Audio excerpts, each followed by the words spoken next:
नमस्कार दोस्तों। आज हम लोग मैनेजमेंट की बात करेंगे, कैसे टीम मैनेजमेंट करते हैं। आज की तारीख में मैनेजमेंट की बड़ी बड़े स्कूल लोगों को जो पढ़ाते हैं, दुनिया के अलग अलग देशों से अलग अलग विद्वानों की विचारधारा देते हैं। हम लोग जिस धरती से आते हैं, उस धरती के मस्तक पे विराजमान हैं साक्षात भगवान शंकर। आज माइक्रो फाइनेंस की दृष्टि से हम देखते हैं कि भगवान शंकर कैसे मैनेजमेंट गुरु हैं। आज से नहीं, आदिकाल से, जिन्हें हम आदि योगी भी कहते हैं। आदि योगी दुनिया के पहले मैनेजमेंट गुरु हैं, दुनिया के पहले योगाचार्य हैं। देखिए कैसे अलग अलग चीज़ों को एक साथ बांध के रखा है। शिव जी के अस्तित्व पे गौर कीजिए। मैं आपको फिर बोल रहा हूँ, माइक्रो फाइनेंस के दृष्टि से इस बात को देखने की ज़रूरत है, क्योंकि आज हम लोग जिस स्थिति में हैं, जहाँ हम कॉन्फ्लिक्ट पैदा कर लेते हैं, उससे बचने के लिए सर्वोत्तम उपाय सिर्फ ईश्वर शिव जी को हमें देखना होगा। आप देखें कि सबसे ऊपर उनके मस्तक पे माँ गंगा का निवास है। माँ गंगा जल का स्रोत है। उनके शीश के ठीक नीचे तीसरा नेत्र क्या है? अग्नि। आँख खोलें तो भस्म हो जाए। जल और अग्नि एक साथ नहीं देखा होगा कभी आपने, लेकिन वहाँ है। शिव जी के शीश पे माँ गंगा है, मस्तक पे अग्नि है। एक तरफ देखें तो चंद्रमा है, जहाँ अमृत है, और शिव जी के गले में देखें तो विष है। विष और अमृत एक साथ साथ। विचार कीजिए, बात समझ में आ रही है? अग्नि और जल एक साथ, अमृत और विष एक साथ। और देखें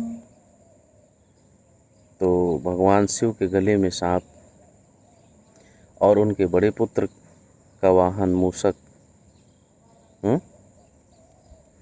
मतलब मूषक और सांप साथ साथ। भगवान शिव के गले में सांप और उनके छोटे पुत्र कार्तिकेय का वाहन मोर। मोर और सांप साथ साथ। इनका साथ कभी आप देखे नहीं होंगे। हमेशा ही एक दूसरे के दुश्मन होते हैं, एक दूसरे के विपरीत होते हैं। अब आगे चलते हैं। शिव जी के वाहन नंदी, जिन्हें हम बैल भी कहते हैं। वहीं माँ भवानी के वाहन सिंह। सिंह और बैल को आपने कभी साथ साथ नहीं देखा होगा। विचार कीजिए, सिंह और बैल का साथ लगभग असंभव है ना? किंतु वहाँ है। कितनी सारी चीज़ें मैंने आपको बताई।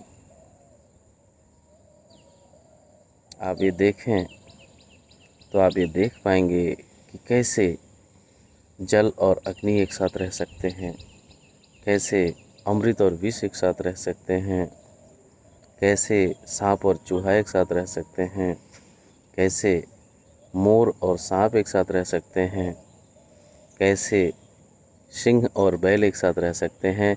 यह ज्ञान आज से आदिकाल पहले हमारे पूजनीय शिव शंकर जी, पूजनीय गुरुदेव, आदरणीय सृष्टि के आदि गुरु शिव जी ने हमें जो ज्ञान दिया है, जिसे हम भूल गए हैं। हम दुनिया के अलग अलग देशों में मैनेजमेंट खोज रहे हैं। ईश्वर को पहचानें, देखें, समझें, वहीं हमारा पूरा मैनेजमेंट का अध्ययन हो जाएगा। अगर आप ऐसा सोच सकते हैं तो माइक्रो फाइनेंस में भी सेम चीज़ें आपको देखने मिलेंगी। हर ब्रांच में ऐसा मिलेगा, हर एरिया में ऐसी मिलेंगी, हर रीजन में मिलेगा। मैं तो कहता हूँ हर कंपनी में भी यही स्थिति है, लेकिन सब लोग साथ साथ रहते हैं। तो हम सब लोग शिव के ही पुत्र हैं। शिव को फॉलो करें, और कहीं भी कन्फ्लिक्ट ना होने दें और सब लोग मिल के साथ साथ काम करें।